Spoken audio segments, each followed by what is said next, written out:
Hello everyone, it's Angelika Kargulewicz, clinical nutritionist, and in today's episode we will talk about constant snacking, how to cope with uncontrollable hunger and how to create a healthy relationship with the food. If you are interested in this subject, please stay with me today. Constant snacking, reaching for snacks, alleged hunger, are these problems familiar to you? Unfortunately, today's food manufacturers are much more interested in how to increase the consumption of their food products rather than reducing the desire for constant snacking. But the question is how we can cope with the alleged hunger, constant snacking, how to deal with this on a daily basis. First of all, we should take care of meal regularity.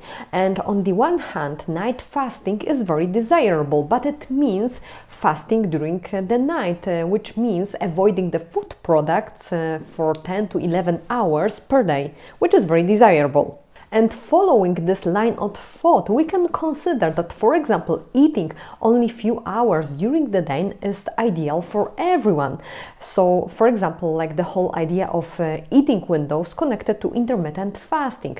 But as it turns out, it is not the best solution for everyone because unfortunately, it can even lead to overeating episodes.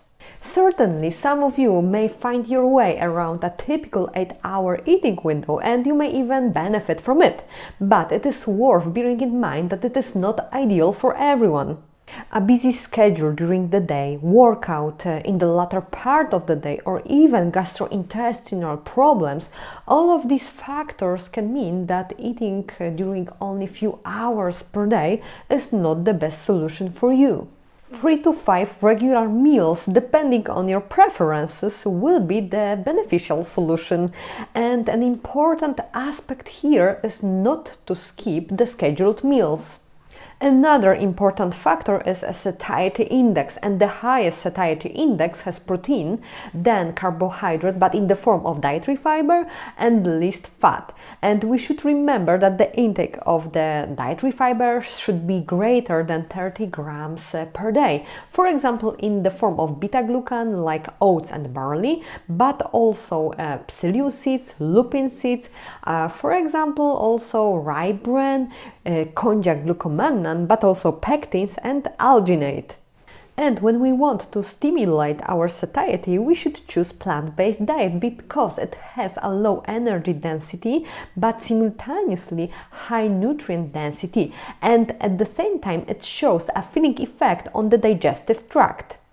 And let's remember that this plant-based diet has also a beneficial effect on the microbiota by fermenting the plant-derived fiber and simultaneously stimulating the production of the short-chain fatty acids. And why short-chain fatty acids are so important when it comes to the satiety? Short-chain fatty acids stimulate the release of anoxygenic enterohormones that reach our hypothalamus, which in turn manages whether we want to eat another portion of a meal or snack. The consistency of the food itself is also very important. For example, whole vegetables is a better option than, for example, mashed potatoes. And the same when it comes to the oatmeal. The oatmeal with the whole pieces of the nuts and, for example, whole piece of the fruit is a better option than, for example, drinking a smoothie. And the same when it comes to the soup. A soup with a chunks of vegetables or meat is a better option than, for example, a cream soup. This is because the chewing and the associated saliva production send the satiety signals to our brain more effectively, leading to a quicker sense of fullness. Another important factor are balanced, well-composed and varied meals. On a daily basis, it is worthwhile to add variety to the foods we eat because it is so desirable because of different sensory stimuli that reach us, reduce the urge for snacking, which can happen more often when our diet is monotonous and boring. On the other hand, diversifying the foods that we eat on a daily basis is also a way of providing the key ingredients and therefore nutrients that are so important for the entire metabolism, but also for maintaining the proper energy balance in our body. Another advice is to be cautious about cutting out entire food groups. For example, believing something like I don't eat bread, sweets or fruits at all because I really like them, but I think that they are the reason I keep gaining weight. It might seem logical, but it oversimplifies the issue and may lead to unhealthy restrictions. Will doing this actually make us to eat less of them? Sometimes focusing on what we can't eat makes us want to reach for the so-called forbidden food products even more. Sometimes it is better to live with the perspective that I can but I don't want to, rather than I want to but I cannot. Another tip is to start your meal by eating low-starch vegetables. This is a very good strategy, especially if you are extremely hungry, like you could eat a horse. And in such situations, it is good to choose, according to your preferences, different kind of vegetables.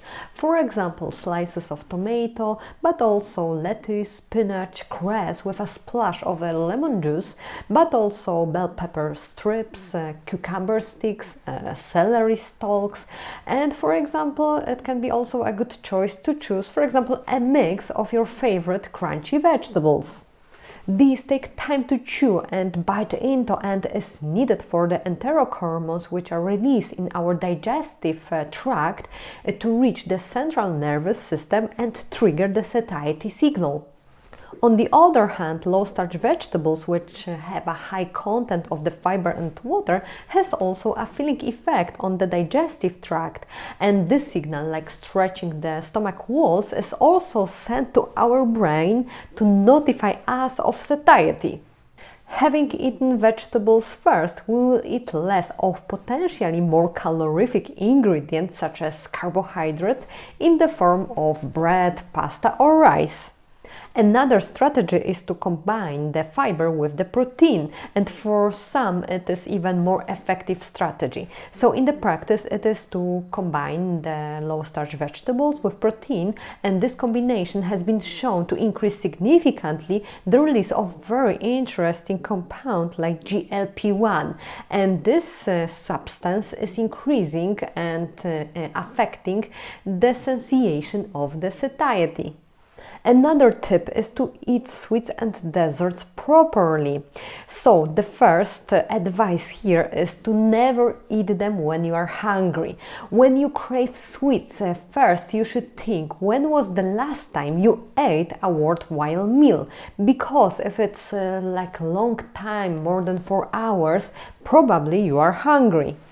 In this situation, start with a worthwhile meal with a good quality protein and fiber and save the dessert for later, and you may find that you crave it less, and if you don't, the chance that you will eat smaller amount of this dessert is much higher.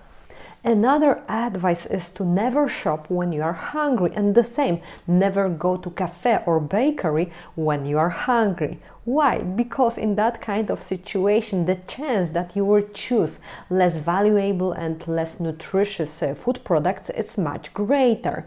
And it is also a good idea to prepare in advance a list of valuable food products that you really want to buy before going to the shop. For example, fruits, vegetables, good sources of the protein, like for example eggs, good quality meat, fish, fermented food products, and also good quality fats like oils, pumpkin seeds, sunflower seeds, almonds or nuts.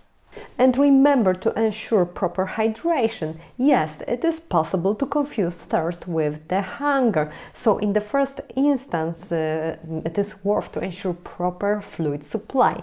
So you should drink around 6 to 8 glasses per day, and be aware of whether the urge to reach for another snack is sometimes simply due to being thirsty.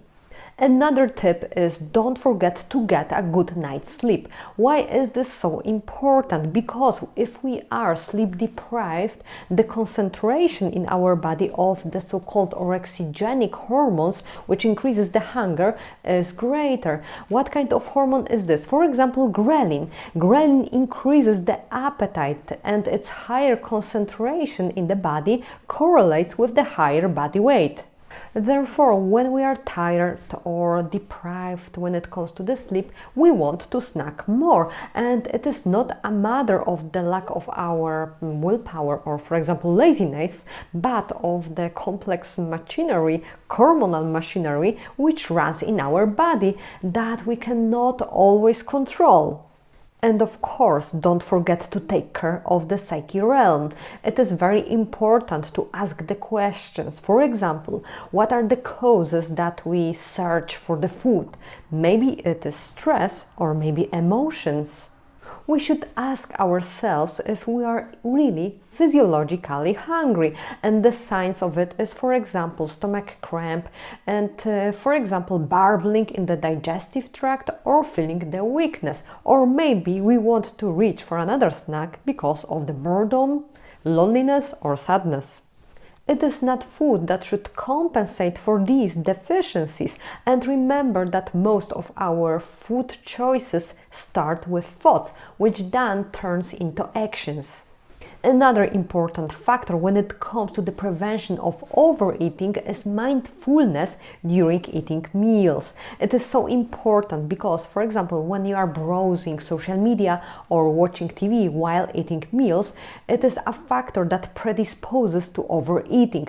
And in that kind of the situation, you are missing out on very important satiety signals that are coming directly from your body.